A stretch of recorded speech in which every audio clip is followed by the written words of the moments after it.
Get back to psychologist Erik Fisher with me in studio and CNN law enforcement analyst Harry Houck, who joins me from New York. So, Harry, you're a retired NYPD detective. What went through your mind when you heard about this really bold attempt to, in the words of Dallas police, carry out an attack on Dallas police headquarters? Yeah, well, the first thing that I thought of was the fact that this might be a terrorist attack. I was concerned about maybe ISIS attack on a precinct, or a I'm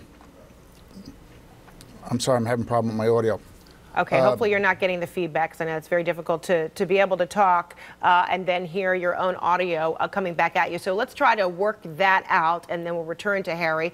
But right now, Erik is in studio with me. So, Erik, while police at first revealed a name of a suspect, and there was a description of past troubles and allegations involving, domestic issues and even alleged assaults and other threats to the police department. Now they don't want to necessarily confirm the identity, but police are saying the suspect is dead. If it indeed turns out to be this same person, is there any way in which a prediction, can be made that whatever volatility a person may exhibit could translate into something very brazen and bold like this, which unfolded at 1:30 in the morning? Well, I think what we have to look at here is that, one of your experts has said they felt like this might have been something that was spur of moment. Something like this, and given the reported history, is not likely spur of the moment.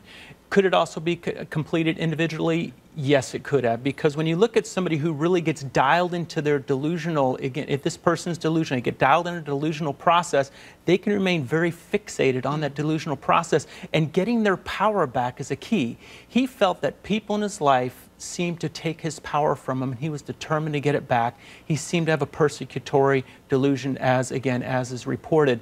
What I appreciate is that Dallas police is willing to step back out of respect maybe for that individual and the family, and not fully identify him yet until maybe next of kin are notified and all those situations.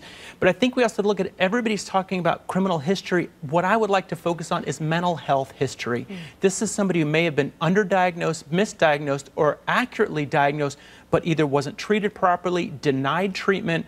And that's a difficult issue that we have, is making sure people get the treatment that they require and need so that these things don't happen. And I guess people generally want to have some compassion when you talk about any potential mental illness. But then when you hear about details as it pertains to, say, this investigation, now we're hearing Dallas police are saying screws and nails were used in the pipe bombs. Then that speaks to an intent, perhaps even a wherewithal about right or wrong. And so, Harry Houck, I think we've worked out your audio. I want to bring you into the equation. I know initially you said you were thinking about, it may be, something involving maybe even foreign terrorists. Police still have used the word terrorism. This could exemplify a type of domestic terrorism.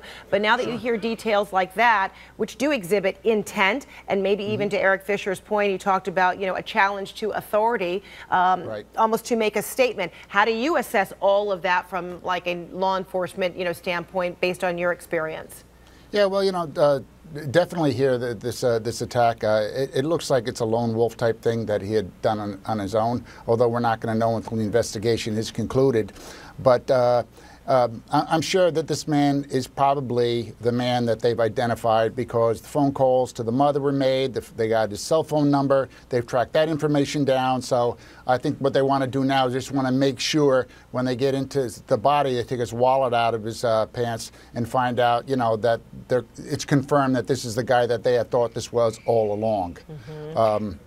And then, Harry, perhaps you can see the return video, the live images there in Hutchins, Texas. Earlier, it seemed very tense. You had a robot being used to get to that vehicle. Now those are certain at ease. We know the suspect is dead, according to Dallas police, but they do continue to investigate this van. What sort of materials are going to be pertinent in their ongoing investigation? Even though he's dead, they do want to know how how anyone got to this point, right? Right, exactly. And I'm sure that they've already executed a search warrant in his home. Once they identified him, but the fact that they don't want to let the press or anybody else know that fact yet. They're in his home. They're probably going through everything, going through his computer. How did he get this armored car? Where did he make that armored car? Where was that purchased? Where did he get his weapons? Another big thing is that we've got all these bullet holes and bullets that were flying around the police precinct. We're going to match those bullets and ballistics with the weapons that are found inside the van. And if we find any other bullets that didn't come from those 2 weapons or 3 weapons that he has inside the van, then we know there might have been another shooter. Oh, all right, all fascinating. Harry Houck, Erik Fisher, thanks to both of you gentlemen, appreciate it. We'll have much more right after this.